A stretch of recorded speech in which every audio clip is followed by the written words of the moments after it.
Well, g'day. This is Iron Horse here, and this will probably get interrupted in the making, and if so, I'll have to do another take. So at the moment, I've got about 10 minutes to, maybe 10, maybe 1, maybe none. We'll just see how it goes. So while I've been sitting here pondering my navel and gazing at the universe, I've come upon a different sort of theory which nobody's ever heard before, because it's got nothing to do with nothing. It's just a load of bullshit, as usual, as most theories generally are. But this one is to do with number plate theory.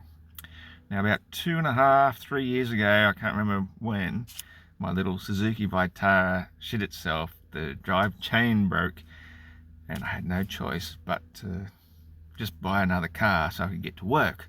Because at the time I was earning, let's just say random number, $1,000 a week.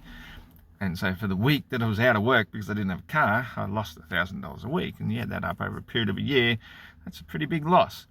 So what I did is I took my tax return, which was money I'd already paid to the government, which they gave back to me without interest, mind you, even though they'll charge you interest if you don't pay it to them in time. I got it back, and I had enough to buy a second-hand vehicle, and it was a little Mazda 323, no, not a 323, just a Mazda 3. Lovely little car, beautiful little sporty thing. Not so great for our roads around here, as you can not see because I'm not showing. The roads are really shitty, really fucking shitty, but it's a road car. And anyway, long story short, or something. So 2 to 3 years ago, because I've been writing notes, so I'm keeping on track of what I'm doing. Got new plates, and the plates started with the letters CV. No big deal, you think? They go through the alphabet and through the numbers and all that sort of shit, and so they're all up to CV. But this, I'll just read it, and then I'll know what I'm talking about. Even though I already knew what I was talking about. I just want to double check my notes. Is that I happen to notice, as you do, like you notice when you buy a new car that you've never had before, all of a sudden you will notice lots and lots of other of the similar models driving around. And when you get new number plates on it, you also happen to notice, well, I do, all the other number plates. So what I noticed is, maybe it's only particular to this particular region, because I don't particularly go out to a lot of other particular regions, but in this particular region, I particularly noticed that a lot of number plates had the CV, first 2 letters of it, and then numbers and other letters. And this was just before the COVID pandemic started, worldwide pandemic, people dropping dead on the streets, and it was like the same or less number of usual deaths of old people that die over time, but it was a worldwide pandemic anyway, because people were putting nappies on their face and shit, going shopping with that on them. And so we can't take this stuff seriously enough. This is a worldwide pandemic, and you should go and get some foreign toxins injected into your body just to make you safe, because I am not anti that, even though I don't do it myself, and I strongly recommend people that I know don't do it, but because I don't know you, I think you should go and get it, and get boosters, get multiple boosters, because it's good for you, the government says. So I only asked because at the end of the COVID pandemic, finished only by a double dose of the worst floods in the recorded history of Australia, I got another older vehicle registered. I did. I bought this vehicle in the middle of the plan. Actually, it was just before, I don't know. Anyway, the motor shit itself, got a new motor put in it, which was second-hand, so it's a new second-hand one. And I had to get it blue slipped, which means gone over the pits, have everything checked, full safety, much more than usual registration. Got it, and then of course you get new number plates, same as the last car. When you buy a car that hasn't been registered in New South Wales before, you have to get a blue slip, and the blue slip means you go into the motor registry place, you hand in the old plates, and they give you brand new plates. And I guess that's where I got to here.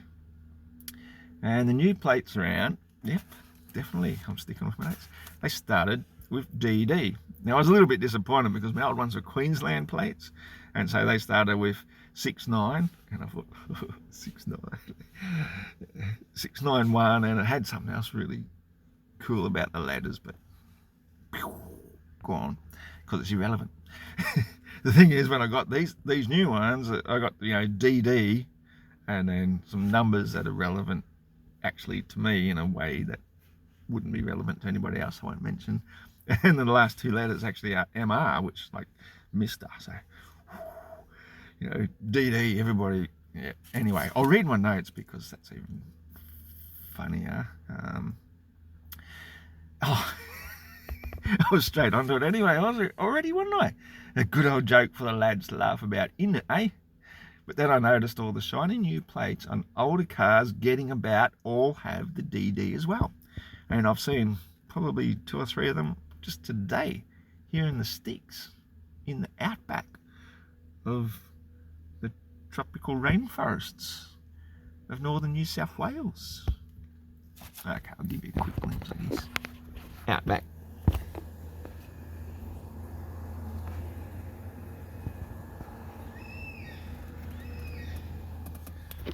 Hope you got that. So this is the outback of the Australian tropical rainforest of northern New South Wales.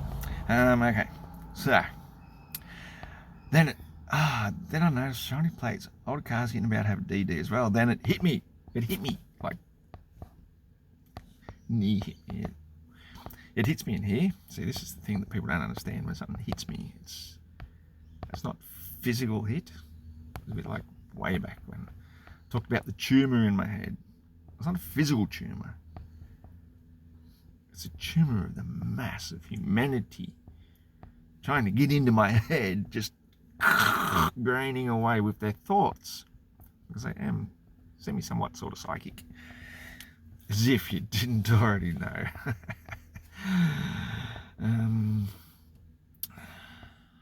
Just as surely as CV was a signal of the COVID era, the DD isn't about Dungeons and Dragons. Or is it?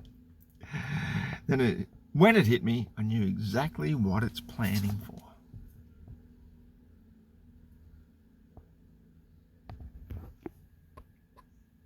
It's not prepared to stop. Doomsday.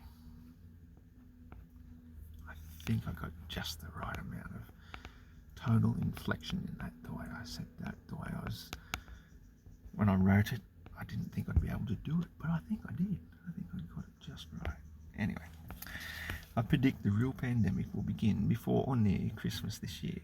By 2025, Earth's population will be maintained in harmony with nature, as written in stone, to 500 million people. In stone it is written. So this is why I did some research, because sitting here in absolute outback rainforest, deserted paradise of Australia, I did some research, and so I looked up about the Georgia Guidestones, and I've written down all the points of Georgia Guidestones, and obviously I won't be able to get through them all today because there's all of that plus the bottom part of that, but I can read them now. And what I'm going to do subsequently to this, because we're nearly out of our 10 minutes that I thought I might have had, because we'd get a 10-minute break every now and then, is I'll read them out, and I think I said that already. I'm not going insane, you know, like you can't go somewhere you already at, so I'm a step ahead there. In stone it is written, one tain. It is not written in stone, one tain. I beg your pardon. I appreciate that pardon. 1. Maintain humanity under 500,000, which means 500 million in English, in perpetual balance with nature. And I have lots of points to add to each and every one of these, which I will do in a subsequent video, and I'm going to do them one by one. So I'll do 10 minutes on each one. Every 10-minute break I get. Every 10-minute break I get. 2. Guide reproduction wisely, improving fitness and diversity. 3. Unite humanity with a living new language. 4. Rule passion, faith, tradition, and all things with tempered reason. 5. Protect people and nations with fair laws and just courts. 6. Let all nations rule internally, resolving eternal disputes in a world court. 7. Avoid petty laws and useless officials. 8. Balance personal rights with social duties. 9. Prize truth, beauty, love, seeking harmony with the infinite. That's beauty. Be not a cancer on the earth. Leave room for nature. Leave room for nature. It's also worth noting that at eye level, the centre stone, called the gnomon stone, complete with a capstone, an oblique hole is drilled through, which is always aligned with Polaris. Also interesting to note, the 4 upright slabs of granite are oriented to the limits of the moon's annual migration. Something I doubt any of us have heard of before. I've never heard of that moon's annual migration. And you've got 4 slabs of stone that can align with it. That one's thrown me for a bit of a doozy. Not only that, it's also a sundial. A 7/8 inch hole, not 8/8 or 1 inch or 6/8 or 3/4. It's the 7/8 inch hole is drilled through the capstone. So 7/8 through the capstone, letting sunlight to shine onto the southern face of the gnomon, not just any omen, it's the gnomon, at noon. It is unclear if this is every day or one day of the year. And the interesting thing now, this 7/8 thing is just like parallel dimensions just crashing in, is that the number plate that I've got, because, you know, I'm not afraid of people looking me up, finding me, hunting me down and burying me in a hole, because, you know, been there, done that. 7/8 of an inch, and the number plate I've got is 87. And the interesting thing about 87 to me is that it's not quite the mid-80s, but it's more or less, you know, I'm pretty sure Nelson Mandela died in 84, but somewhere in the mid-80s, so it's somewhere around that period. And around that period, exactly in that period of the year 87, that's when I left Australia and went for a year to United States of America, and wasted a year of my life. It changed my whole life, and when I come back, nothing was ever the same. So that's definitely more than 10 minutes now. I could say definitely more than 10 minutes about every one of those points. And if I started with one, I wouldn't be able to stop. As you can tell, because, you know, I'm flat out here at work and my break's over, so I better go out and control some more traffic, because you never know. Right.